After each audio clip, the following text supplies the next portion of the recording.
देखिए यहाँ class tenth 3 गो विधि आपको बताएंगे, मतलब जिस हर साल जो एग्जाम में पूछता है 3 विधि बताएंगे। पहला विधि से मतलब मान लीजिए कुछ पूछता है, पहला विधि कौन सा है? पहला विधि है प्रतिस्थापन विधि। प्रतिस्थापन विधि पहला विधि है। दूसरा विधि कुछ बताएंगे विलोपन विधि। विलोपन विधि। तीसरा बताएंगे ब्रजगुणन विधि। ब्रजगुणन विधि। ये तीनों विधि आप लोग को मतलब क्लियर करवाएंगे। जैसे मान लीजिए कि अगर प्रतिस्थापन विधि पूछ दिया, पूछेगा चाहे नहीं पूछा कोई मतलब जरूरी नहीं है, पूछ भी सकता है।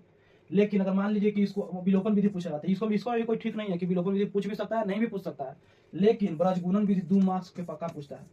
ये मतलब हर साल पूछता है, ये गारंटेड है कि मतलब हर साल पूछवे करेगा, इसमें कोई तुक नहीं है। जैसे देख लीजिए यहाँ सबसे पहला बताएंगे आप लोग को, ये कुछ है। देखिए यहाँ बोल रहा है कि निम्न समीकरण, बोल रहा है कि निम्न समीकरण युग्म को प्रतिस्थापन विधि से हल करना है। कौन सा विधि से? प्रतिस्थापन विधि से। जैसे मान लीजिए कि कौन सी है, देखिए पहला समीकरण बताइए।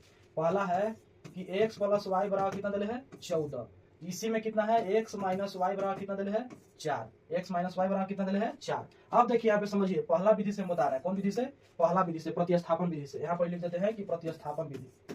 प्रतिस्थापन विधि। प्रतिस्थापन विधि। देखिए प्रतिस्थापन विधि समझने के लिए देखिए आपको क्या करना है। पहला समीकरण के देखिए यहाँ पे प्रतिस्थापन विधि समझने के लिए, जैसे देखिए पहला समीकरण जो है, पहला समीकरण के x का मान चाहे y का मान, x का मान चाहे y का मान निकाल लेंगे। जैसे देखिए यहाँ पे पहला समीकरण क्या है? ये समीकरण हो गया। इसको रुकिए पहले इरेज कर लेते हैं, थोड़ा सा इसको इरेज कर लेते हैं। देखिए यहाँ कौन विधि है? प्रतिस्थापन विधि। ये फर्स्ट समीकरण है, ये कौन सी है? सेकंड समीकरण। जैसे देखिए यहाँ फर्स्ट समीकरण क्या है? x प्लस वाई बराबर कितना दिया है? 14। x प्लस वाई बराबर 14 दिया हुआ है। जैसे मान लीजिए कि हम x के मान निकाल लेते हैं, पहला समीकरण में से x के चाहे y के मान निकाल के समीकरण 2 में रख देना है, बस यही हो गया प्रतिस्थापन विधि।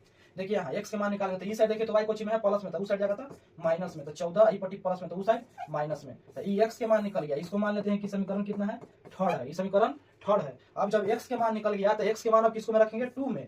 x माइनस वाई बराबर 4 दे रहे। समीकरण कौन सा है? 2 है। तो यहाँ पर लिख दें कि x का मान समीकरण 2 में रखने पर जब 2 में रखते हैं, देखिए यहाँ पे 2 में रखते हैं, 2 को है x की जगह मान रखते हैं। x के मान कितना है? 14 माइनस वाई। तो x की जगह 14 माइनस वाई बराबर कितना हो गया? 4। अब देखिए तो माइनस में वाई या माइनस में वाई, क्या गो वाई? 2 go why. तो 14 माइनस 2 वाई हो गया बराबर 4। अब यहाँ पे देखिए ई पट्टी 14 प्लस में, तो उस साइड जाएगा था माइनस में। तो माइनस 2 वाई ही साइड रह गया, उस साइड भेजेंगे 14 के, तो माइनस 14 हो जाएगा। माइनस 14। अब देखिए तो माइनस 2 वाई बराबर कितना बच गया? 4। 14 को में से माइनस 4 को प्लस चल गया। मान लीजिए क्वेश्चन 14 पहले है, 4 को दे 4 पे दे दिया, तो माइनस कितना बचेगा? 10। तो माइनस माइनस क्या हो गया? खत्म। 5 दूनी के 10। वाई के मान कितना चला आया? वाई के मान 5 आ गया। वाई के मान 5 आ गया। अब यहाँ देखिए वाई का मान, अब यहाँ लिखेंगे कि वाई का मान समीकरण थर्ड में रख देते हैं। थर्ड में रखने पर तो थर्ड कितना दिया हुआ है यहाँ पे? पहले देखिए थर्ड कितना है? थर्ड जो दिया हुआ है, देखिए यहाँ थर्ड कितना दिया हुआ है? x के मान है 14 माइनस वाई। तो थर्ड यहाँ पर है x बराबर 14 माइनस वाई है। तो देखिए तो x बराबर y के मान कितना दिया है? निकाले हैं अभी y के मान 5 निकाल के लाए हैं, तो y की जगह 5 लिख देंगे। अब x बराबर कितना हो गया? 14 में से 5 चला था कितना? 9। यानी कि x के मान 9 आया और y के मान 5। x के मान 9 और y के मान 5 आ गया। 5 यही आंसर हो गया। यही प्रतिस्थापन विधि से हल हो गया, प्रतिस्थापन विधि से। अब देखिए दूसरा क्वेश्चन देखिए, जैसे मान लीजिए कि इसको दूसरा क्वेश्चन देखिए, वहां इसमें हल कर देते हैं। जैसे वो यहाँ पे दूसरा देखिए, दूसरा इसको हल कर देते हैं। एक और क्वेश्चन तब कि दूसरा में सीख जाइएगा। देखिए दूसरा क्वेश्चन कुछ कहता है। दूसरा क्वेश्चन बोल रहा है कि s माइनस टी बराबर 3 है।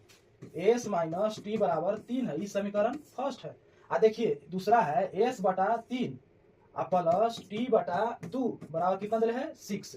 अब यहाँ पे देखिए यहाँ ये समीकरण फर्स्ट है, इसको थोड़ा हल कर लेते हैं। देखिए तो 2 और 3 कैल्शियम कितना होगा? 2 और 3 कैल्शियम, 3 दूनी के 6 हो जाएगा। तो 3 दूनी के 6, तो 2 मतलब तो 2s हो गया। यहाँ पे आई प्लस हो गया 3 दूनी के 6, तो 3t हो गया बराबर कितना हो जाएगा? 6। अब देखिए 2s प्लस 3t बराबर, देखिए तिरछा तिरछी गुना कर दिया, तो 1 में इसको जितना था उतना हो गया, 6 में इसको 6 चौका 36। ये समीकरण सेकंड हो गया, समीकरण सेकंड। अब यहाँ पे देखिए समीकरण सेकंड हो गया। तो s माइनस टी बराबर कितना दिले है? 3। तो s के हम मान निकाल लेते हैं, इस साइड पर माइनस में तो उस साइड प्लस में t। तो देखिए तो s के मान कितना आ गया?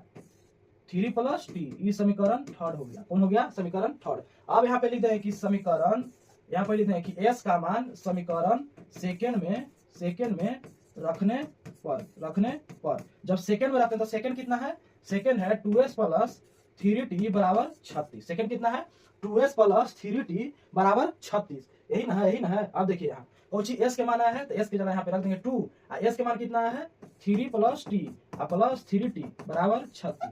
अब देखिए तो तीनों निके 6 प्लस 2t प्लस 3t बराबर कितना हो गया 36 हो गया। अब देखिए तो यहाँ 6 है, देखिए तो 2t या 3t कितना t हो गया 5t, कितना t 5t बराबर 36। इस साइड प्लस में तो उस साइड माइनस में, यानी कि 5t बराबर 36 माइनस 6 तो 5t बराबर कितना हो गया 30 हो गया। तो 6 पचे 30, 6 मतलब तो t के मान कितना आ गया 6, t के मान 6 आ गया। अब t के मान समीकरण थर्ड में रखेंगे, यहाँ पर लिखेंगे कि t का मान